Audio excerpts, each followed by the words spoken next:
everyone has an opinion about Canadian federal politics. Just very quickly, once again, never doubted her accounting, and my characterization of it at the time was due to how other members... gaslight me on that right now? Just Remple Garner, I think either we have to let... Gang, what's up? Just Ehren right here, Question Period Canada. You guys know all about Greg Fergus, the new House Speaker. Maybe he's not new anymore. Maybe he's going to be the old House Speaker after all this is said and done. Michelle Remple Garner and Jivani have him testifying in committee, and they hit him hard. He doesn't have the right answers, man. Like, when you watch this one, check it out. See if you trust this guy. Let's take a look at Greg Fergus, Mr. Speaker. There are 10 minutes available to you for opening remarks. With that, I turn it over to you.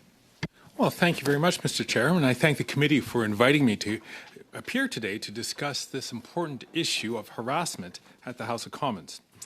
You have already heard from House officials on this complex matter, and I understand that they spoke to you in detail about the policies in place in the House of Commons to address issues of workplace harassment relating to employees, as well as harassment issues between members of Parliament. As committee members know, it has been my objective to improve the atmosphere in the House. Decorum is an issue which has been raised with me not only by members, but also by the general public. How members treat each other in our workplace is, of course, of interest to all of us. Harassment measures detailed by officials earlier cover employees who work on Parliament Hill. That includes staff of the House of Commons and staff working for members of Parliament. Employers of these categories of staff are subject in various ways to the provisions of these measures. However, other than the Code of Conduct dealing with sexual harassment between members, there are currently no workplace measures in place to address other forms of harassment that might occur between members of Parliament within the context of proceedings in the House and committees. The House is not unique in this regard, as many other assemblies do not apply internal codes of conduct to their proceedings. While there could be instances of harassment that are physical or sexual in connection to the proceedings in Parliament, generally, the likeliest form of harassment in this context would be through the spoken word, when members are participating in debate in the chamber or in a committee meeting. The ability to engage in debate in a robust and frequently pointed fashion.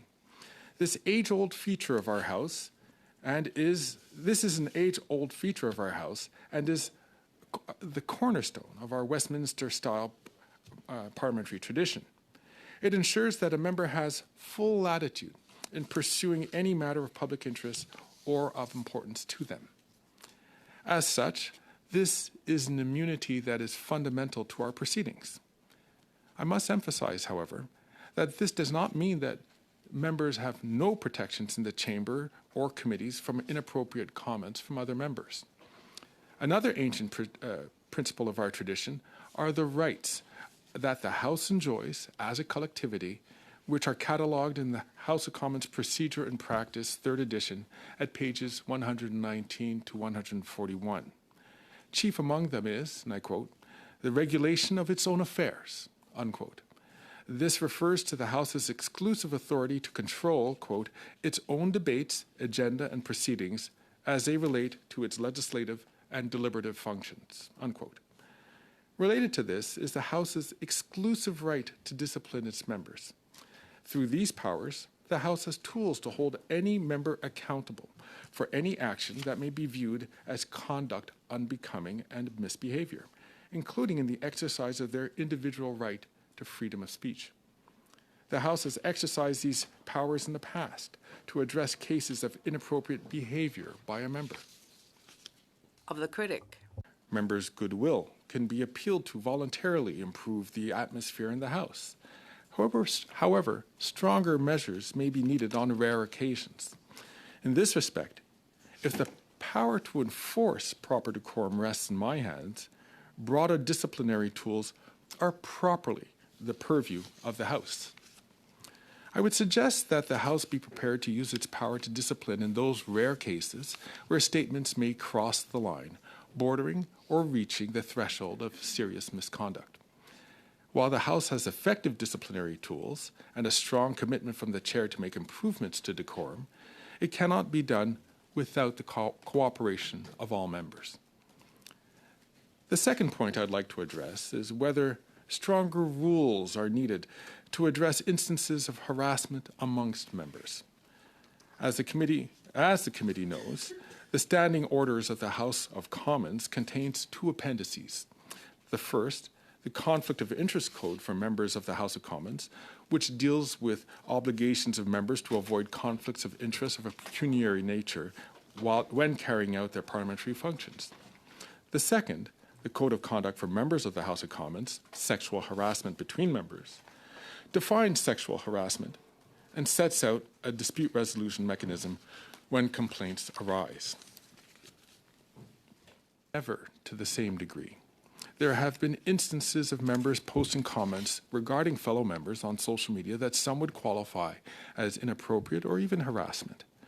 While obviously a serious matter, it is not one that the Speaker has jurisdiction over.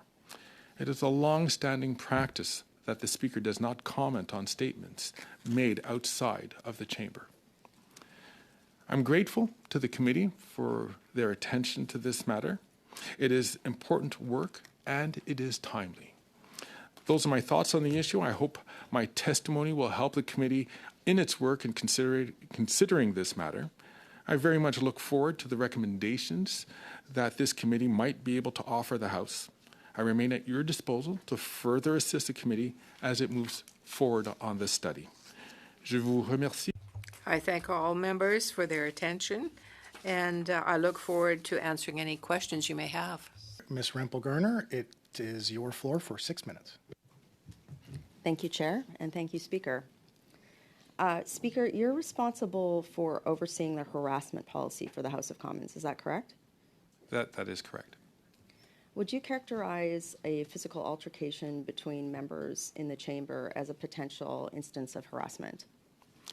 Well, to be clear, that would be more of I should just modify the first. I'm responsible for the sexual harassment between members, as it was listed. If there was a physical altercation, yes, that would be behavior that would be considered unbecoming. Thank you. On May 18th, 2016, the Prime Minister grabbed late Conservative MP Gord Brown by the arm and then elbowed former NDP MP Ruth Ellen Brosseau in the chest. Ms. Brosseau expressed that she had been injured, and in that moment, you're recorded on the Hansard as saying, you described Ms. Brosseau's complaint as reminiscent of a dive in the 2006 World Cup, and that she was exaggerating.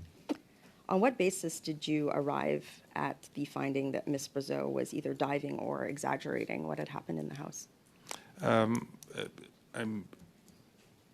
If I recall, my statement on that wasn't in regard to Madame Brosseau's accounting of the incident, but of other folks' accounting of the incident, which was...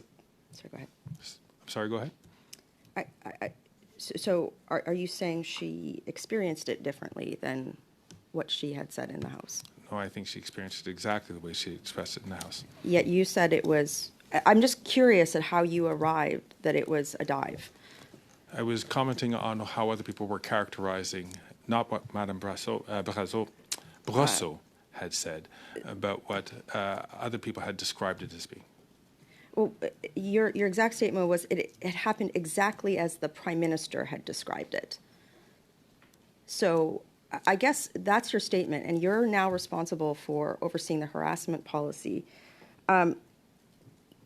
Given that this instance and the numerous instances of partisanship you've been accused of while you've been sitting in your term as chair, do you think that opposition MPs would feel safe or empowered to report instances of any sort of harassment, given that this department comes under your supervision? They could have complete confidence that issues of harassment, if it's raised, will be given a full and treatment under my office. See, and by I me don't personally. think so, Speaker. Oftentimes women don't report harassment because men in spaces of power where they have demonstrable past experiences of holding on to that power and protecting those in their circle, that's where justice isn't served. And so my concern with your partisanship is mostly to do with this issue. We are discussing a very serious issue here. This is something that impacts all MPs. And I am not sure that if I reported something to you, that you would treat me fairly, that I wouldn't have my issue twisted for partisan gain because of the repeated instances of partisanship. And that's why I have lost faith in your speakership. So given all of this, do you think that the fact that I have to ask this question or make these statements will prevent MPs or staff members coming forward from reporting instances of harassment because of your track record in this issue? I don't believe so. I believe that members should feel fully confident in my ability to ensure that they are given every and to the fullest extent of the rules that have been set forward by the House of Commons to bring, when they bring forward serious issues, such as harassment, especially sexual harassment, that it would be treated with the utmost seriousness and to the fullest extent possible. Yet in the moment when you had an opportunity as a peer in the House of Commons to give a woman space and hear her argument out, your exact words were this: what happened was exactly as the Prime Minister had described it. If I came in and I said, this happened with a Liberal member or a Conservative member, whose side would you take? I would clearly want to make sure that the process was entirely fair and that your story and that your concerns would be raised and pursued to the fullest possible How can I have that assurance? That could happen. How can I have that assurance I'm when you've offering had you that three clear instances of like being partisan while in the chair? Forget the fact that you were the Prime Minister's parliamentary secretary. Like, I'm saying this out of deep severity. That is, I believe you have lost my confidence because of this issue. You are in charge of the harassment policy, something that is very serious because it governs the workplace safety of everybody here. I just want to end with this. I don't understand why the NDP, given that this happened with one of their colleagues, is still propping you up. I don't get that.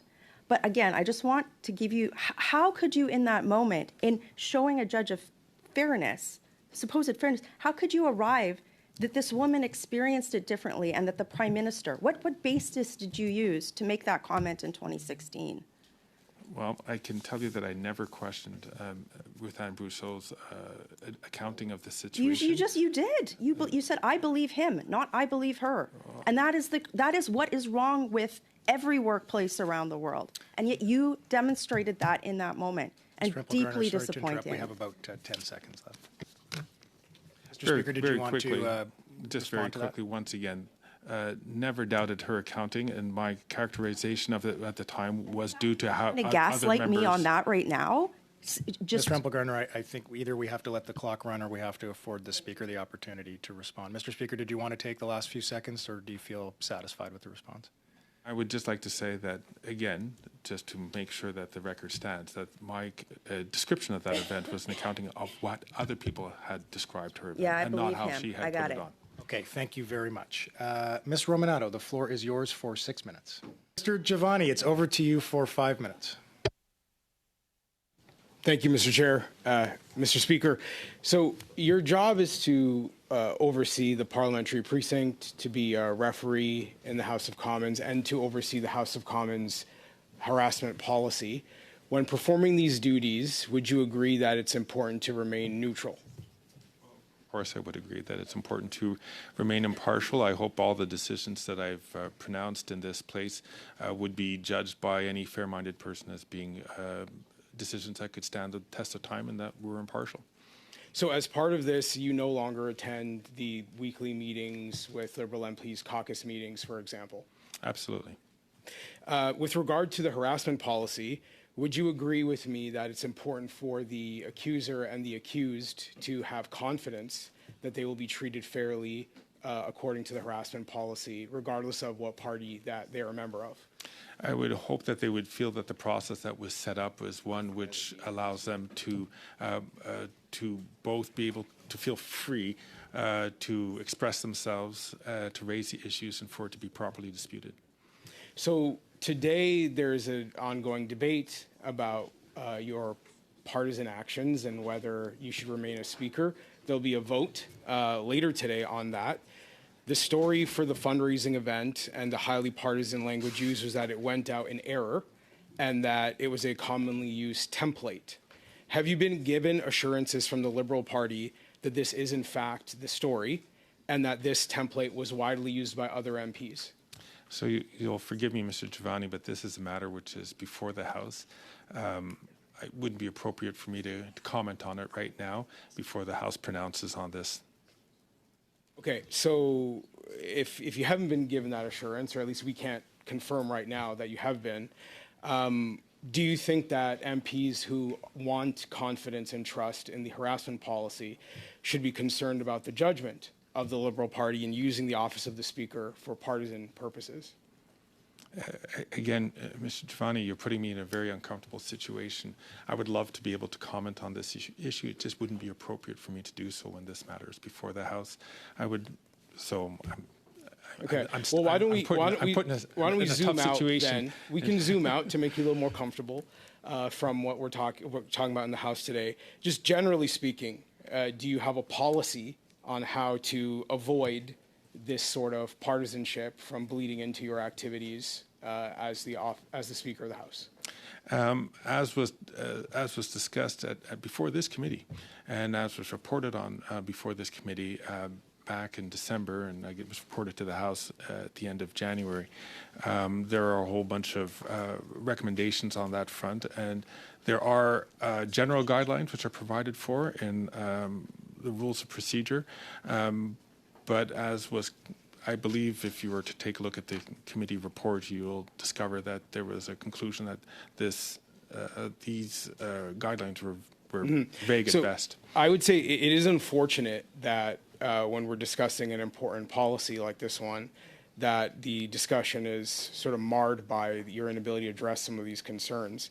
And I would just recall that following your address to the Ontario Liberal Party Convention, which also raised concerns about partisanship, you said it was an error and apologized. Following the most recent partisan intervention, you said it was an error and it won't happen again. Before MPs vote tonight on if you should remain chair, why should we believe you? It's a long-standing tradition in this House, of course, that when members withdraw or apologize for a comment, that the member is taken at his or her word. I'd like to see the remainder of my time to my colleague. Okay, Monsieur Bertod.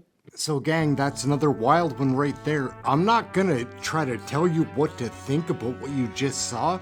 You're a Canadian, you can make up your own mind. But I do want you to come back and watch some more of the wild videos that we collect.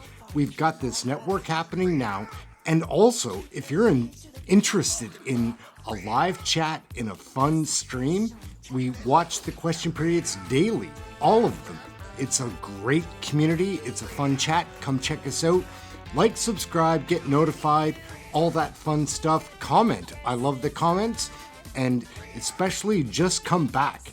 I just want you to come back. Not going to try to sell you anything. Here we go. We're just learning about Canadian federal politics right here at Question Period Canada. We have a million questions, almost no answers. But we'll be showing you the videos, so like, subscribe, get notified, share, all those fun things. Check out one of the other videos. We've got a good thing going on here, liking and learning, and sharing with you. That's what we're doing right here. Question Period Canada. Catch you next video. It'll be whack.